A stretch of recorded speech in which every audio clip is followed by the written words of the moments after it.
નમસ્કાર મિત્રો, હું છું આપનો યોગીરાજ ભવાન અને આજે એક નવી સફરમાં નીકળ્યો છું અમદાવાદ સિટીમાં. અને અમદાવાદ સિટીમાં એક સરસ મજાના આર્ટિસ્ટ મને મળી ગયા છે. પણ એમના જોડે વાત કરતાં પહેલાં મારા દર્શકોને થેન્ક યુ કહીશ. થેન્ક યુ એટલા માટે કે અવિરતપણે તમારો સાથ અને સહકાર આપણી ગુજરાતી રંગમંચ ચેનલને મળ્યો છે, એ બદલ ખૂબ ખૂબ આભાર. તો આવો મળીએ બેનને અને બેનની જર્ની વિશે અને એ કયા કયા કાર્યો કરે છે એક આર્ટિસ્ટની સાથે સાથે એ આપણે જાણવું છે. બેન જય માતાજી. જય માતાજી. પ્રથમ તો તમને મળીને આનંદ થયો, કારણ કે સમય ન હોવા છતાં આજે તમે સમયમાં વ્યસ્ત છો, છતાં આપણી આ ગુજરાતી રંગમંચ ચેનલમાં તમે જે સમય આપ્યો એ બદલ ખૂબ ખૂબ આભાર. પણ મારા દર્શકો ક્યારના રાહ જોઈ રહ્યા છે કે બેનનું શું નામ છે અને બેન ક્યાં રહે છે. એક તમારો ટૂંકો પરિચય મારા દર્શકોને આપો જરા. ચંદ્રિકા મકવાણા, ગુજરાતી ફિલ્મ આર્ટિસ્ટ, ચંદ્રિકા ફાઉન્ડેશનના માલિક ચંદ્રિકા મકવાણા, નારોલ, અમદાવાદથી. ખૂબ સરસ.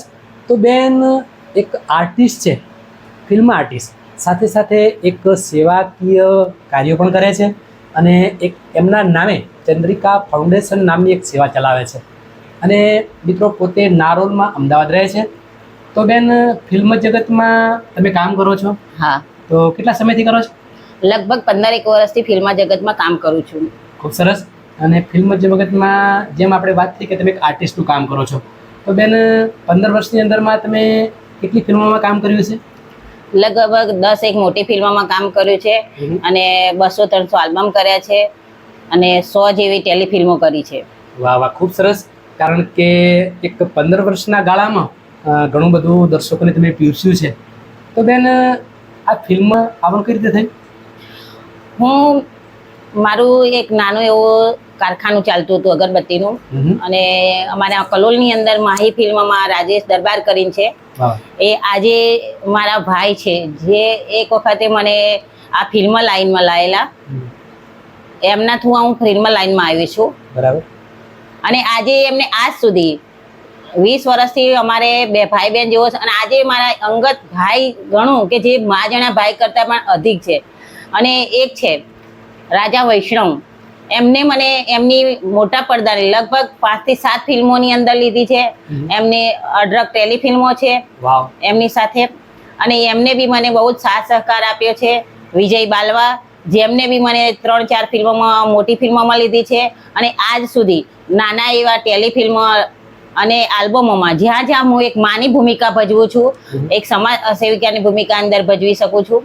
પછી એક પોલીસવાળા તરીકે, એટલે જ્યાં જ્યાં મારી જરૂર દેખાય તો આ ત્રણેય વ્યક્તિઓ ખાસ કરી અને મને એમની ટેલિફિલ્મ હોય કે મોટા પડદાની હોય એ મને તરત યાદ કરે છે.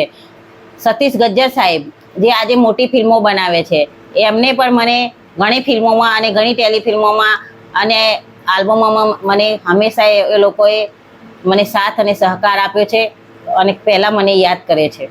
ખૂબ સરસ વાત કરી બેન. કારણ કે ફિલ્મ જગતમાં શરૂઆતમાં આવવું એટલે થોડું અઘરું છે.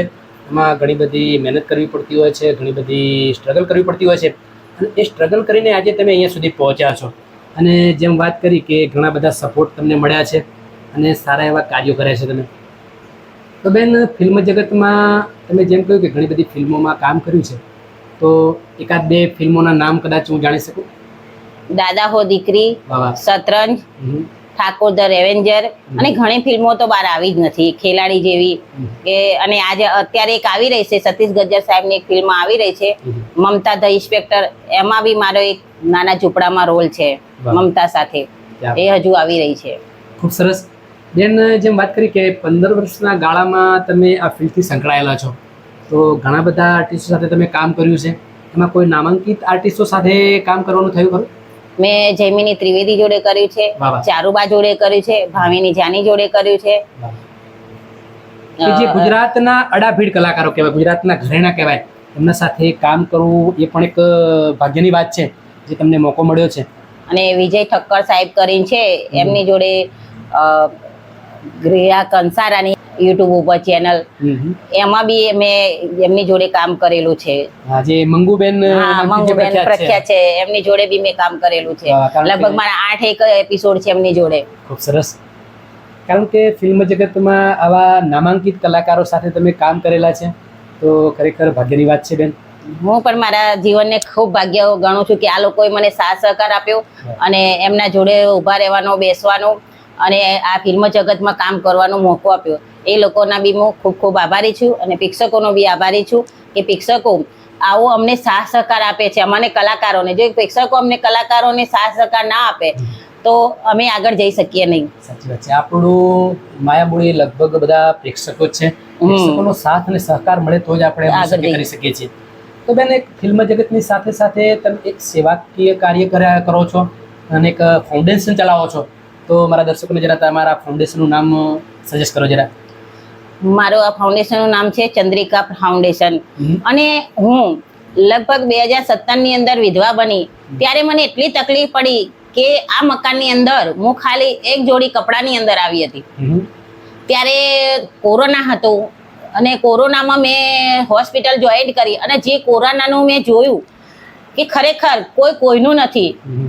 એ વખતે જે મને અનુભવ થયો અને મને એમ થયું કે મારે જો માણસને જીવવા માટે રોટી કપડા મકાન જોઈએ અને એટલું થોડામાં પણ જીવી શકીએ એવું કોરોનાએ આપણને શીખવાડ્યું. સાચી વાત છે.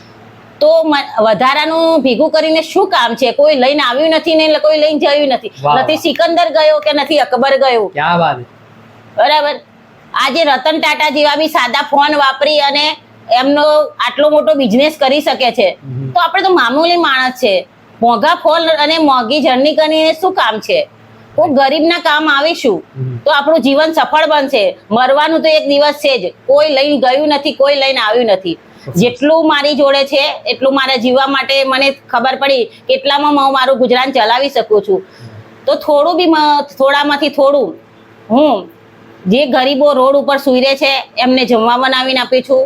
ગરીબ બાળકોને ચોપડા, ચપ્પલ અને ગરીબ વિધવા બહેનોને સાડી અથવા તો કોઈ કપડાં બીજાની જરૂર હોય, અનાજ પાણીની જરૂર હોય તો હું અને મારા ઘણા દાતાઓ છે એ લોકોને સંપર્ક કરી અને હું ચંદ્રિકા ફાઉન્ડેશન દ્વારા આપું છું. અને આ ચંદ્રિકા ફાઉન્ડેશન હું બનાવી ના શકત પણ સબ્બીર હાશમી સાહેબ જેવા મને મળ્યા અને એમના થ્રુ આજે આ ચંદ્રિકા ફાઉન્ડેશન બનાવ્યું અને હું ઘણા લોકોની સેવા કરી શકું છું. હું જેને મને સાથ સહકાર આપ્યો એ બધાને ખૂબ ખૂબ અભિનંદન વાદું છું. ખૂબ સરસ. કારણ કે બેન, આવો વિચાર આવો એ પણ કોઈ પૂર્વજન્મના કોઈ પુણ્ય હોય અથવા કોઈ એવા સંસ્કાર હોય તો આવા વિચારો આવે છે કે જે તમે આજે લોકો સુધી પહોંચીને લોકોને શું જરૂરિયાત છે, લોકોને શેની જરૂર છે એ જરૂરિયાતો તમે પૂરી પાડો છો. તો ચંદ્રિકાબેન ખરેખર એક આર્ટિસ્ટ તો છે જ અને આર્ટિસ્ટની સાથે સાથે લોકોની વ્યથા, લોકોના દુઃખ એમાં સહભાગી બને છે. તો મિત્રો, ખરેખર આવા બહુ ઓછા લોકો હોય છે અને આવા લોકોને મળવું એ પણ ભાગ્યની વાત છે. અને ખરેખર મને તો મારી આ યુટ્યુબ ચેનલના દ્વારા એમને મળવાનું થયું છે તો મને ખૂબ જ આનંદ છે આજે. કારણ કે કલાકારોને મળીને મને ખૂબ આનંદ આવે છે. હું ઘણીવાર કહું છું ને આજે પણ કહું છું, કારણ કે કલાકાર મારો જીવ છે. પણ સાથે સાથે એક કલાકારની સાથે સાથે આવા સેવાના કાર્યો કરે છે. તો મિત્રો, ખરેખર જાણવા અને માણવા વ્યક્તિ છે. તો આપણી આ ગુજરાતી રંગમંચ ચેનલને લાઈક કરજો, શેર કરજો, કોમેન્ટ કરજો અને સબસ્ક્રાઈબ કરવાનું ન ભૂલતા, જેથી કરીને આવા સરસ મજાના કલાકારો હું તમારા સુધી પહોંચાડી શકું. અને હા, બીજું કે મારો બીજો વિડીયો આવે ત્યાં સુધી ચંદ્રિકાબેન અને ભવાની વિરાજના દરેકને જય માતાજી. જય માતાજી. જય હિન્દ.